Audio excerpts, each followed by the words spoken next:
So there you go, guys. That's how you go about turning this into this.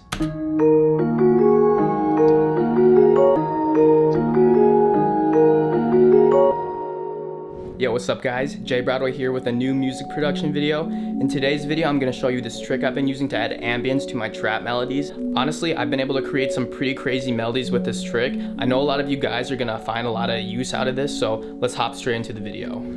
Alright guys, so I got my project at 152 BPM. I'm also using this Nexus preset called the Mysterious Bell, and it's from the Hollywood 2 drum and effects expansion pack. But I already have a pattern figured out. Here's what it sounds like.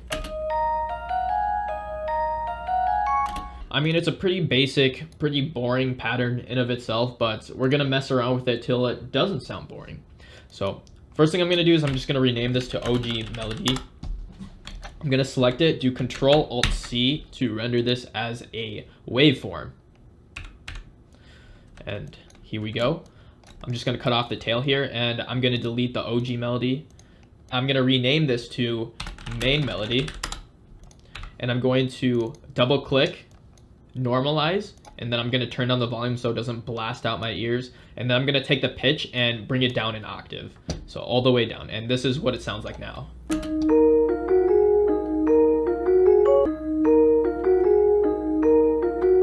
Okay, so you might be wondering why I didn't just take the OG Melody and bring it down an octave, and that's because personally I just like the resampled sound effect a lot better than the regular preset. I mean, here's the difference. So here's the OG Melody brought down an octave, and then here's the resampled version. Yeah, I don't know quite what it is. I just think the resampled version sounds a lot more full, and it just has a little bit more character to it. So, okay, so anyway, we're going to take our main melody and we're going to add it to a mixer track. I'm going to add gross beat to it. Now, at the end here, we're going to take that, bring it down 2 lines, and then we're going to set it to single curve. And now it should sound like this. Now, a lot of you guys already know what this is. This is halftime, of course, but we don't want the full effect. We want just a little bit of it. So we're gonna bring down the mixer knob, and this is what it sounds like now.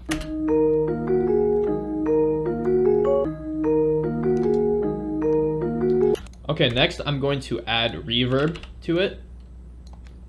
I'm gonna turn the decay up like a lot,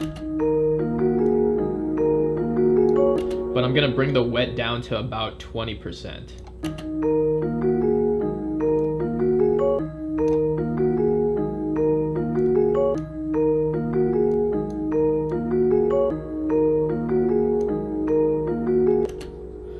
Okay, that's sounding pretty good. Next, I'm gonna duplicate this and make unique.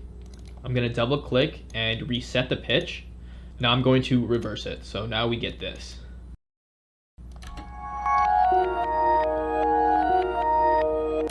So I'm going to click F2 to rename, and we're going to call this one reverse, and I'm going to link this to a separate mixer track as well, and that's Control-L what I'm doing there. Okay, so next I'm going to just zoom in here, and I'm going to line it up with this line here, and now I'm going to make a cut here. What I just did is I hit C on my keyboard, and then I'm holding shift to snap it to the grid, and then just letting go to make a cut there, and then I'm going to do the same on the other end here. All right, now that we got it locked to the grid, I'm gonna hit Shift M on the keyboard, and I'm going to stretch it out 2 bars, like that.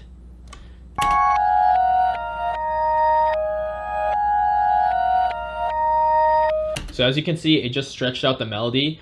If it got slowed down for you or pitched down, just go to mode here and make sure auto is selected, because if it's on resample, then it'll be an octave lower. And that's not what we want, so make sure that's selected to auto.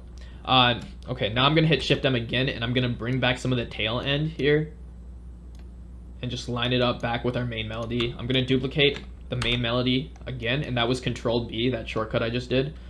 And let's line it up, something like this maybe.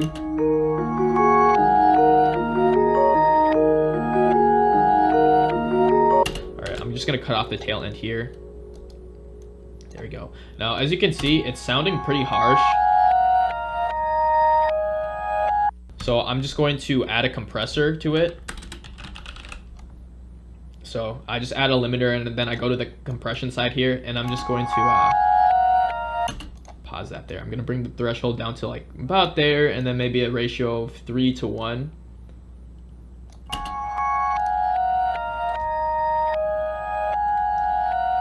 Okay, so that smoothed it out a little bit, but it still sounds like ass. So what we're gonna do to fix that is add reverb, and then I'm gonna bring the dry all the way down and the wet knob up a decent amount, and now it sounds like this.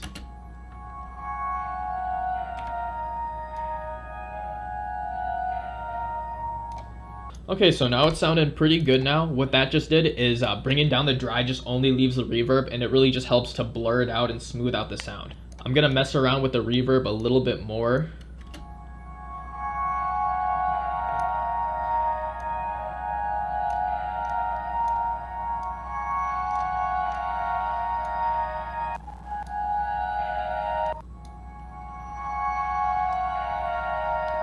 Yeah, so just cutting out the low end a little bit, boosting the high cut and the damp to give the sound a little bit more high end, and then I'm just decreasing the size of the reverb. And honestly, just mess around with it to your own personal preference. This is just what sounds best to me.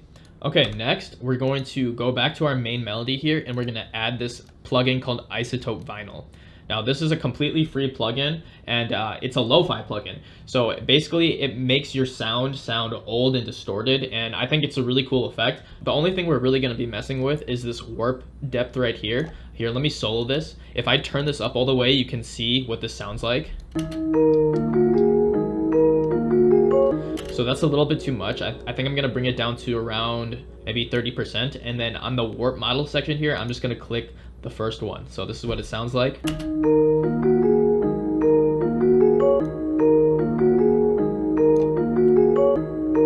So I just want to give it a very slight effect. I'm also going to do the same thing for the reverse effects at Isotope Vinyl. I'm going to make the warp depth maybe like 50% is good.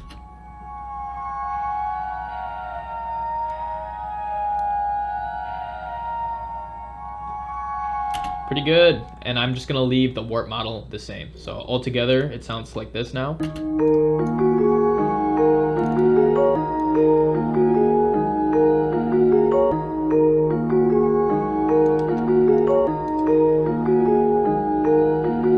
Sweet, so we're almost done. I'm gonna add one more thing to the reverse effects, and that is a peak controller. I'm gonna rename this to LFO. And in the peak section, just reset the volume because we're not going to be messing around with that. But in the LFO section, turn the volume up all the way. And as you can see, you get this sine wave here. I'm going to turn the speed up just slightly, a little bit like that. Okay, that's looking pretty good. Now what I'm going to do is I'm going to right click on the pan section on the reverse here. I'm going to do link to controller and just select the last one here, the LFO. Accept. And now as you can see, we have this panning effect here. Here, let me play this.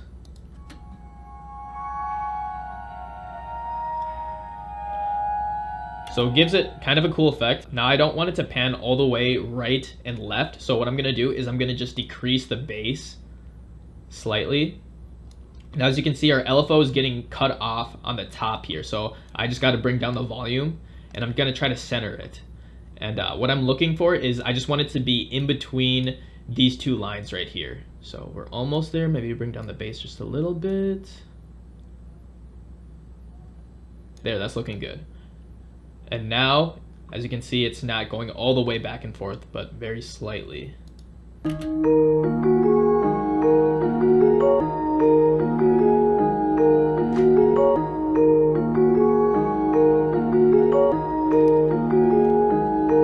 boom, that's like the cherry on top right there. So there you go, guys. That's how you go about turning this into this.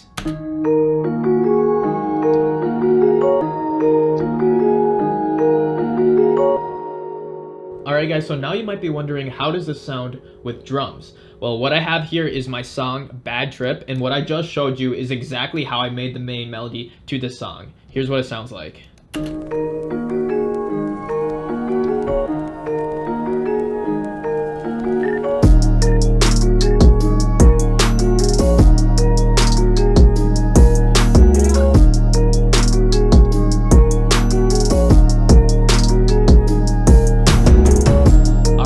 well, that marks the end of this video. If you'd like to hear the full song of this, I'll have the link available down in the description below. Let me know what you guys thought of this video in the comment section down below. I will see you guys next time.